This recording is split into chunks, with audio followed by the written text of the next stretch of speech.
There's always something to work on. If you're providing quality services, you're doing probably 80% right already. If you want freedom in your life, you need to have discipline. It's a big statement. You need discipline if you want to be successful with your startup. We had the mission from day one to connect startups with big business to shape the future of industries. If you are sticking to a plan, if you're sticking to consistency, I trust that things will work out eventually. What are maybe some of the pitfalls and challenges across the region? The challenges that startups are tackling are different because, especially in the fintech space here, we definitely have a lot of unbanked, underbanked, underinsured populations. That's really where the opportunity lies. How best can big corporates work with fintech? As a startup, you can innovate much faster, you can fail, you can pivot. For a corporate, it's hard to innovate, but we really believe that when startups meet corporates, that's when innovation can happen.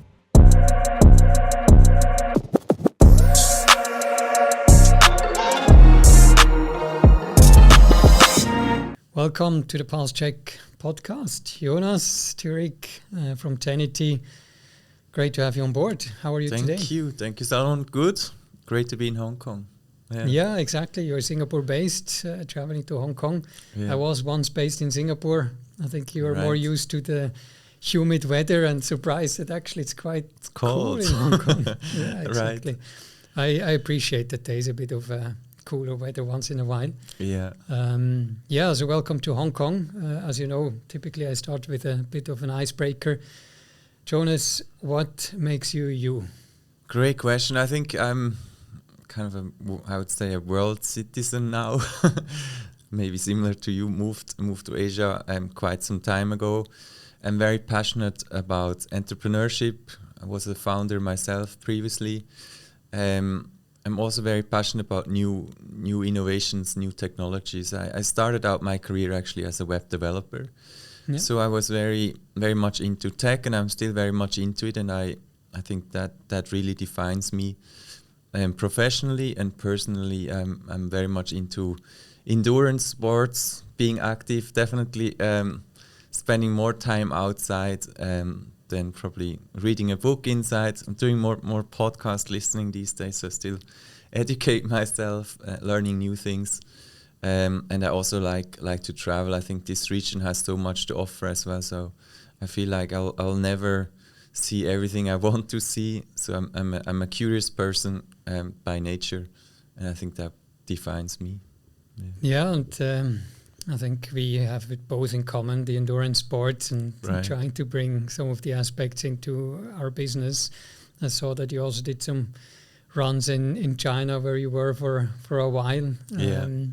Maybe I start with this before we go into details at Tenity, where of course we have a lot of questions too. Endurance seems to be now becoming more of not an exception anymore, but a standard for leaders and entrepreneurs in finance and also across technology. Yeah. Maybe you can even almost call it like lessons from doing an Ironman to boardroom. So how do you bring some of the aspects you learn and experience in endurance sports into your company? Yeah, I think there are a lot of elements that you can take from doing endurance sports into your professional life. I think one of it is just, for example, consistency, being consistent. If you have, especially like you, we go after some big goals, like I'm doing an Ironman. It's a 9-hour endeavor, and you really need to prepare for such a race. So you need to put in the work, and what's really key here is like being consistent, just day in, day out, just do your job, go out and train.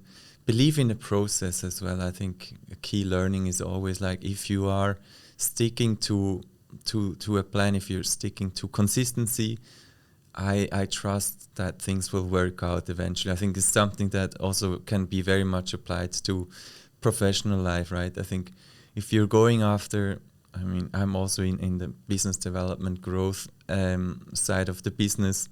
If you put in the work, if you keep reaching out, if you're providing quality services, you're doing probably 80% right already, and I think that's a key learning from sports as well. And then I think it's also about pushing the boundaries. I love through the sport to see how far can we go, how far can I go personally. There's always elements to improve. I used to be a runner like you, I mean, not that extreme, but now as a triathlete, there are 3 disciplines. There are always elements that you can improve. And I think that's very similar at work, right? Frankly, there's never a day where I basically open my laptop at 8 o'clock and I think, what should I do today? It doesn't really happen. So there's always something to work on. And I guess these are lessons that translate from both sides, really. Absolutely. I think to summarize 2 elements is one, if you want freedom in your life, you need to have discipline. That's a big statement that many talk about, but it's so true. And you need discipline if you want to be successful with your startup. So it's what you said. It's always say the 10,000 hours rule when you want to play an instrument or really master a craft. Whatever you want to do, you have to put in the time. Yes. And with running endurance, of course, you need that discipline. The second element is even more interesting, of course, call it, for me, the growth mindset. Also something that is talked about a lot, of course, is being open to something new and not fixed about what you know best. And as a startup entrepreneur, again, you need to know that very well. That brings me also maybe now to the background of yourself and also Tenity, for also our audience that may not know what Tenity stands for, and also what you're doing and why we are discussing startups all the time. So maybe you can give us a bit of a background. Yeah, so Tenity really started in Switzerland in 2015 as a local fintech ecosystem. We had the mission from day one to connect startups with big business to shape the future of industries. And we definitely started with the financial industry first.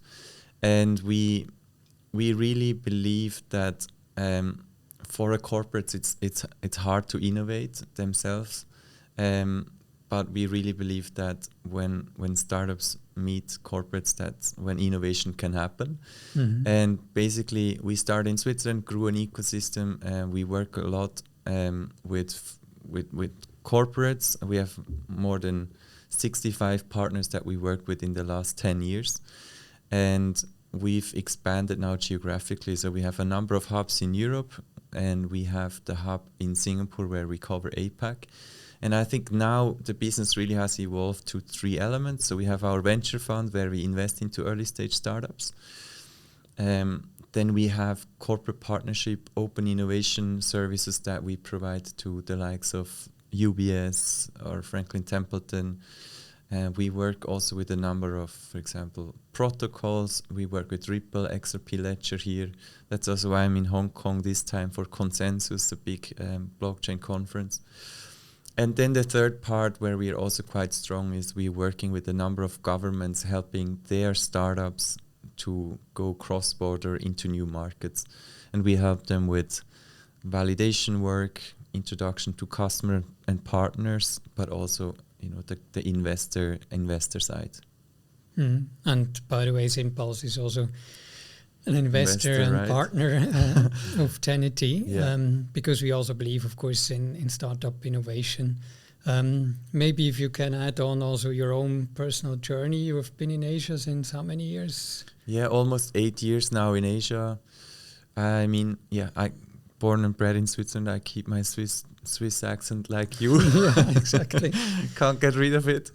But yeah, I mean, as I said it earlier, I started as a web developer, then went to business school, studied international management economics, and then I had my own startup in the IoT space for 5 years in Switzerland.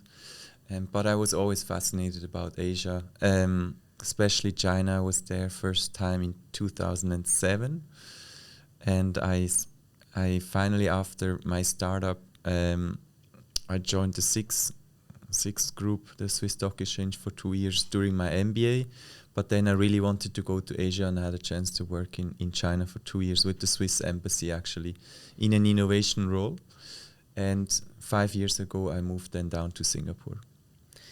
Yeah, I was recently asked about also Swiss education and Hong Kong and what some of the differences are. And I back then alluded to the fact that we are actually, in Switzerland, it's really the freedom to fail, which is also a bit of an American slogan, but in Switzerland too. So you can try your own ways, you can really try.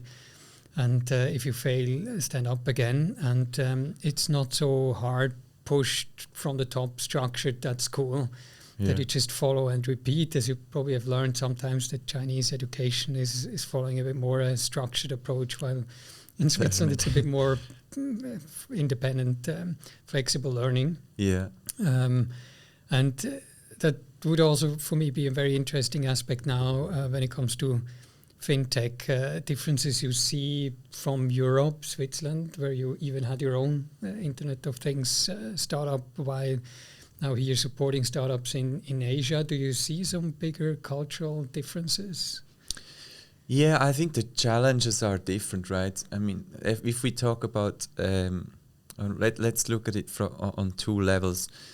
The one difference that I'm seeing is, for example, in the kind of deep tech space, where we have a lot of, very old universities, ETH, these kind of institutes that go really into hard science. And I think there we have a number of great spin-offs coming out of these universities. Whereas in Asia, I would say it's more a market that probably is more kind of application focused. We probably have a lot of B2C applications here as well.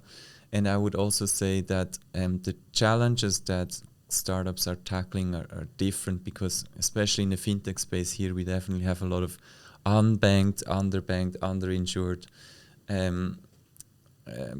populations. And I think that's really where the opportunity lies, for example, in APAC, whereas in Europe it's obviously a more developed market in that sense, and you might have a lot more B2B focused solutions or other use cases that might not be so dominant or that are really different to what we're seeing in Asia. Yeah, you bring an interesting aspect, and actually it's true. I see that as well, that hard science, a lot of fintech companies, and even also meanwhile big tech, some of them started small. Companies we work with from Switzerland, they hired a lot of colleagues from ETH. Some of them even came fresh from university or worked in technology and then built a startup, really solving some deep technical problems. While here, in many cases, I see startups of actually business people working for big banks, traders, or portfolio managers that see a business need, immediate application. So it's a good example. Brings me to sort of to the question on also how best can big corporates work with fintech and not see them only as a threat, but also really as partners, and maybe also how you help and facilitate the partnership and conversation. Yeah, I think probably 10 years ago, it was much more feared that fintechs will completely disrupt the financial industry. And I remember some of the headlines that were quite scary, I would say, if you would have worked for a traditional bank. I think it has turned out that it is not really the case that most of the startups are completely disrupting the established players. I think it is more about augmentation. That's really what we are seeing. I think there, as a startup, you can innovate much faster. You can fail. You can pivot. Whereas for a corporate, to really try new things is always relatively difficult, and decisions take longer, etc. So that's really where the opportunity lies for corporates to experiment, to see what works, what doesn't work. And instead of just building it themselves, they can work with a startup. And that's really where we come in. We facilitate that. And I would say everything is just really accelerating right now in terms of, you know, new applications, new opportunities to explore because of AI. Building or coding is much easier with AI, and there will be many more startups coming out that will be you know, offering something different. And I think that's where the opportunities for the corporates, and they can look out into the market, what's out there, learn from them, collaborate with them, maybe even acquire them or invest at least. So they are always on track of what's happening. Yeah, and it's also that external input, while some of the bigger corporates, they've built their own think tank and innovation quarters and so on. Yeah. It's still then their own people who, of course, will also bring certain innovation, but sometimes you need that external factor as well, some really new ideas that you may not have thought of. Right. So yeah, we luckily also as a bit of an independent party, as consultancy, see really the stronger collaboration and that there's no fear anymore. Everyone realizes that if there is a fear, then probably from all the big tech player, but less the smaller fintech companies. Do you see some differences between, say, Singapore, Indonesia, Southeast Asia markets versus maybe China or Korea and other markets in terms of how corporates work with fintech companies? Yeah, I think there is a maturity. There are different maturities of the markets, right? I would say Singapore in Southeast Asia plays like a leader role in many ways, because they have actually embraced innovation and fintech relatively early on. They also have a regulator that is very much forward thinking with MAS, that I think in 2017 or 18 they even created that role of a chief fintech officer, and I think they're much more mature right now. They've also funded a lot of innovation labs for corporates, so they are quite mature in that sense. Whereas other markets, I would say like Indonesia, Malaysia, it's Thailand, Vietnam, I think they're emerging markets that have a lot of potential, but it's not yet so institutionalized. And I think, again, in there lies probably also the opportunity for us to do more in these markets, but it's not yet so well established.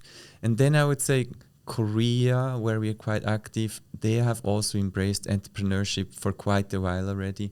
Actually, the government invests billions of dollars every year into the startup ecosystem. And we can definitely see that, especially there's even pressure for these companies to go overseas, as the market is frankly too small. So we help them there. And I would say Japan is a bit a laggard, but has now also embraced corporate innovation, startups, and it's also frankly a top-down decision where they invest a lot more into that space. So I think these markets are all very different. And then China, I lived in China for 3 years overall. I mean, the China speed in terms of innovation is incredible. And I'm always very impressed about the talent that comes out of China. I think geopolitically it's a challenge for these companies to go overseas, but many of them are seeing Southeast Asia as kind of the first step outside of China, and we are seeing that with big techs from China establishing in Singapore, including a ByteDance or, of course, the Alibabas of this world.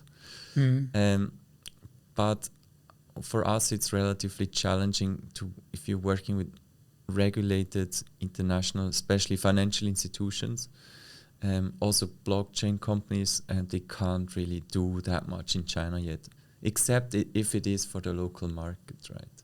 Yeah, you bring me exactly to the next point. Of course, the government involvement in terms of regulation via the innovation. So over-regulation, of course, can also hinder innovation. All right. Of course, like an MIS you mentioned before, also HKMA in Hong Kong, the regulators can, of course, also push for innovation and support fintech startups. So what do you see there? And again, also, where do you help as as a company, the different governments in terms of supporting innovation? Yeah, so really our role has now been quite interesting in the area of cross-border, helping basically scale-ups to go overseas. We have basically run numerous programs for government agencies, trade agencies, whether it's from Korea, from Japan, Italy, Canada, Australia. Singapore is an interesting market as a kind of landing pad in Southeast Asia.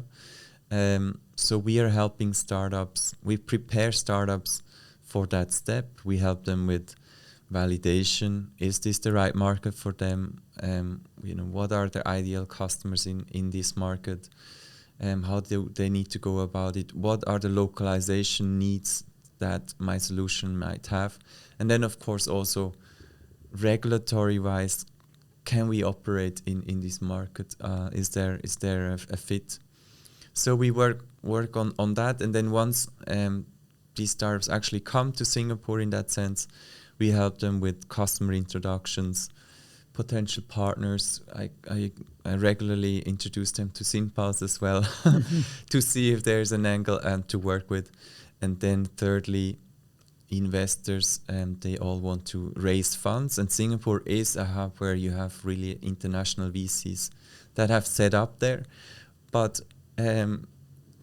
I also have to say, if you're unable to raise any funds in your country where you come from, it's going to be very hard for you then to expect that, suddenly a foreign investor will be keen to invest in you. So I think, we also need to manage the expectations that it's not so easy. Yeah, I understand. Then what do you think? How far should then a government go in terms of really taking influence, positively said, nurturing emerging trends like blockchain or open banking standards and so on? How far do they go that it's not over-regulated, but also really supports, of course, growth?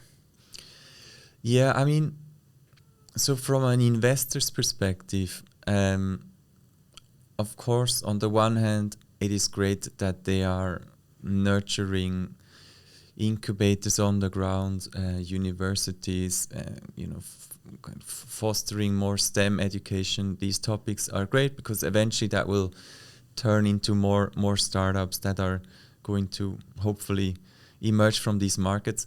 If they are pouring in funds, and I'm talking about significant funds into local ecosystems, what happens is basically you're creating an overvaluation. So there are markets out there that they have deployed so much capital in the last few years that the valuations of these companies are very high. They will probably need to raise, most of them need to raise again. It will be a down round. No new investors want to come in. The old investors got burned. So there is, I'm more of kind of the side of less government interaction, to be honest, because I like I said, it distorts the market and it creates kind of second order challenges to these ecosystems. So I think it's not so straightforward, that government intervention, but I think on the regulatory side there's a lot that they can enable and kind of deregulate often, or creating sandbox environments that will allow startups to really also have a chance in these new markets. Brings us a bit to now the forward-looking part, a future in financial services with all the trends we see. Of course, everyone talking AI, Gen AI. Yeah. So, I mean, as you work with that many startups, maybe you can even shed a bit of light how many of the new startups are really working in AI, probably most or at least the majority. But also what trends do you see and how will it evolve in the coming years? Yeah, it's right. We are running cohort-based programs, which means we get a lot of applications every half a year for a cohort, 100, 150, 200 applications per cohort, and we will take 10 startups. And yes, you're right. About maybe 70% of the startups are AI, or at least AI-enabled startups. And frankly, I think that's right, because this is really the technology that drives right now a lot of the development. And we are very excited about that. I think, like I said earlier, I believe we are going to see even more startups coming out in that space right now, because I was just this morning, I saw a startup that actually is basically building a CTO as a startup founder. So basically it's your startup's CTO. So you don't need a technical founder anymore. You can now interact with that AI, and it will basically provide all the technical build all the technical needs that you have. Interesting. So that will, I believe, enable a lot more people also to really come up with startups. So I think that there's a lot that will happen in the next 5 years, and also those startups that are out there, they are now pivoting faster. So I think pace has just really picked up, and we're seeing a lot in the AI space. Blockchain, we're still very much in that space as well. I think in the area of topics like tokenization, real-world asset tokenization, payments cross-border, stable coins, I think these are areas that definitely are going to be kind of growth drivers of the financial services industry. And blockchain technology really suits extremely well for these use cases. So blockchain, AI, definitely the big topics I see for the next few years. And how do you see it geographically, without going too much into geopolitics, of course, but definitely plays a role. Where do you see, in the past I always saw there's a lot of innovation, of course, also coming from the US, from Europe. They want to go into a big market like Asia, Southeast Asia. But of course, meanwhile, and you mentioned ByteDance before, TikTok, a lot of innovation coming from China and other markets, Uber versus Grab and other examples. So how do you see geographically how it will play, and what are maybe some of the pitfalls and challenges across the region? Yeah, I mean, in terms of, if we're looking again from an investor's perspective, if you look at AI funding, 80% is actually deployed in the US. But that comes down to, of course, the big rounds that OpenAI and others are raising. Mm-hmm. So what I'm seeing in this part of the world, China will definitely play a big role in the LLM world as well. So they will actually invest really heavily into infrastructure. India is also building out that part a little bit, but the other nations, I believe, are much more on the application layer, and that's where I see a lot of innovation happening.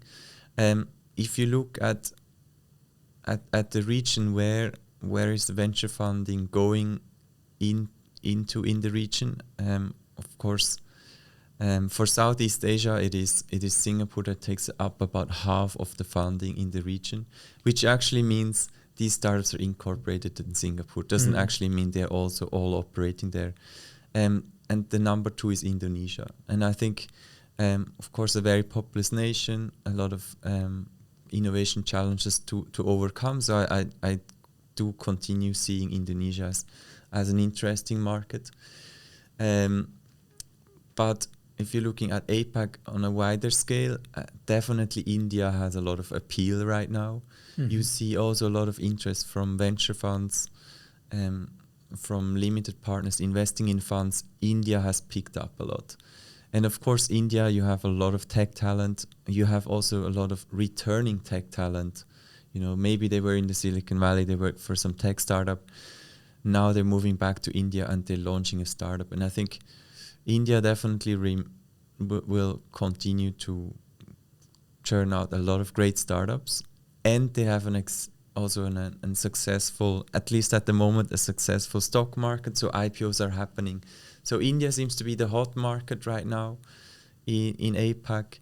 But for us, we believe Singapore remains a very good location to be for startup innovation, and a lot of developing markets around that need solutions from these startups. So Singapore, India, kind of top of my mind. Yeah, it's interesting when you look at NVIDIA sales numbers that yes, 20-30% is out of Singapore, and of course the biggest part in US with the big tech companies.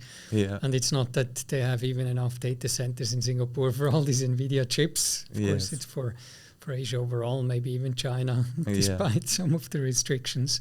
Of course, China was always interesting to watch. It was great to see recently that the government is also really establishing more discourse again, conversations with the big tech companies, fostering innovation, especially on AI.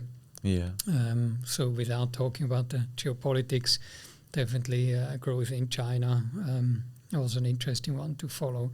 For sure, yes. Yeah, I would, of course, have a lot of additional questions, but we're almost on time, so maybe anything else you want to share, maybe also including where can we find you or more information about Tenity, especially startups that may be interested, need some support, that can reach out.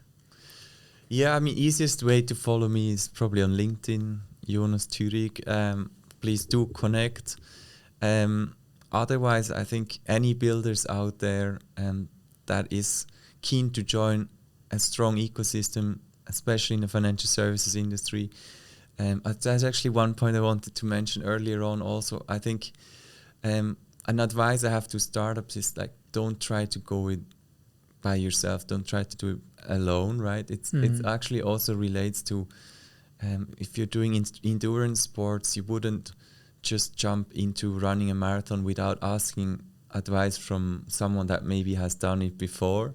And that exactly translates also to the startup world. Here, if you're launching a business and you can tap into an ecosystem that has done it many times over, I can highly recommend that you look into Tenity and similar organizations.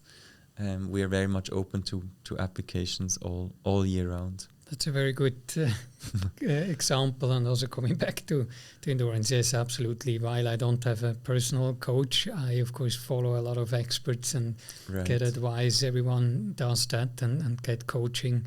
And yes, at Tenity you have also the expert panel, you have coaches. I know Eve from our company is also helping and coaching. So I really like that platform, and I do believe, yes, you cannot do it by yourself, no chance. You need the network, you need the support, you need coaching. And I think we all want to see, of course, the startup fintech industry growing in the coming years. So with this, I mean, of course, us you find on LinkedIn too, Synpulse 8 and Pulse Check podcast. Please follow and subscribe. Looking forward, of course, to also our next conversations to come. I'm sure we meet regularly. And thank you again for joining us, Jonas. Thank you, Salomon. It's great to be here. Thank you.